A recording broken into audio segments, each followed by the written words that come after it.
tem senha entre marido e mulher. Porque quem entende o que é o casamento, o que é o sacramento, o que é até que a morte nos separe, enfrentaremos todos os desafios juntos, na alegria e na tristeza. Não existe senha de celular. O que é um aparelho eletrônico perto disso? Da grandiosidade do compromisso que você assumiu. Se a pessoa precisa de uma senha e faz questão disso, alguma coisa tem.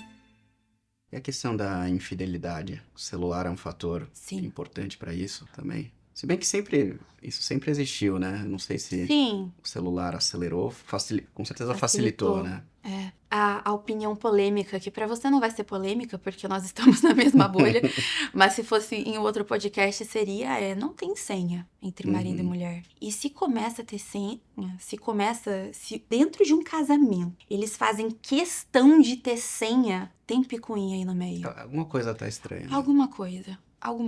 Porque quem entende o que é o casamento, o que é o sacramento, o que é até que a morte nos separe, enfrentaremos todos os desafios juntos, na alegria e na tristeza. Não existe senha de celular. O que é um aparelho eletrônico perto disso? Da grandiosidade do compromisso que você assumiu. Não é nada. Senha de banco, Instagram, dane-se, não tem sentido nenhum. Se a pessoa precisa de uma senha e faz questão disso, alguma coisa tem. Sim. E até por experiência clínica, alguma coisa tem. A pessoa que esconde, é uma conversinha, uma coisinha que tá deixando passar, é uma brecha que abriu.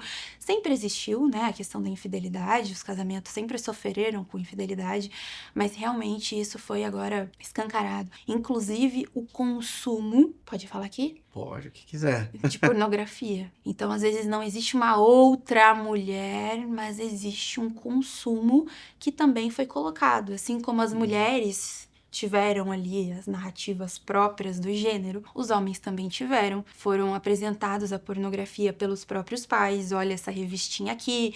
Meu filho tem que ser homem. Não se preocupou em forjar um homem, né? De caráter, de moral, de vida espiritual. Não, é um homem que gosta de mulher. Então, ali ele já perdeu a sensibilidade.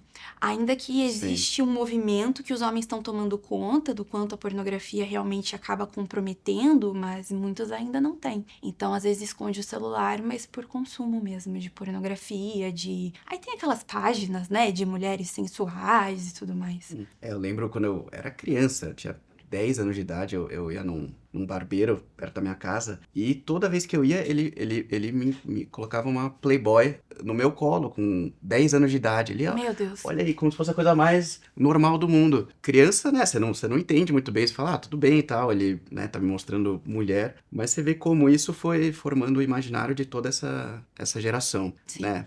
Foi a geração da banheira do Gugu também, no domingo à tarde, na televisão. As dançarinas do Faustão. Exatamente. Mas nos casais, realmente, se você... E na minha cabeça, assim, dá mais dor de cabeça, porque se você não consegue deixar o celular, né, com a sua esposa, por exemplo, e ficar tranquilo, é muito ruim isso, né? Você fica com aquela ansiedade, nossa, mas ela não pode ver tal coisa. E quando você tá totalmente comprometido com o casamento, você não tem o que esconder, fica muito mais leve. Você fala, bom, eu não preciso me preocupar com nada. Eu não consigo imaginar pessoas que levam uma vida dupla, assim, com um amante. Imagina, uma mulher já dá bastante trabalho, né?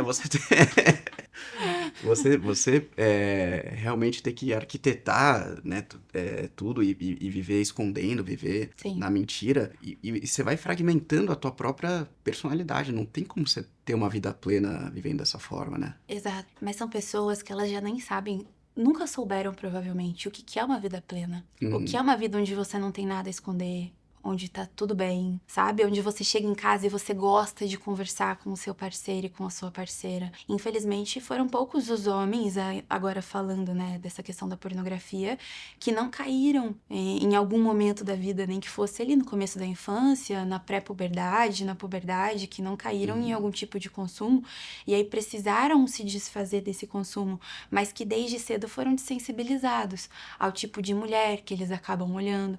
Muitos têm mulheres maravilhosas. E é muito triste, viu, pra mulher quando ela descobre o marido na pornografia. Porque ela se sente pequena, feia, insuficiente. E ao invés de entender o movimento que aconteceu para que o marido chegasse ali nesse consumo, né? Então isso foi introduzido na vida dele quando ele era novo, foi desensibilizar.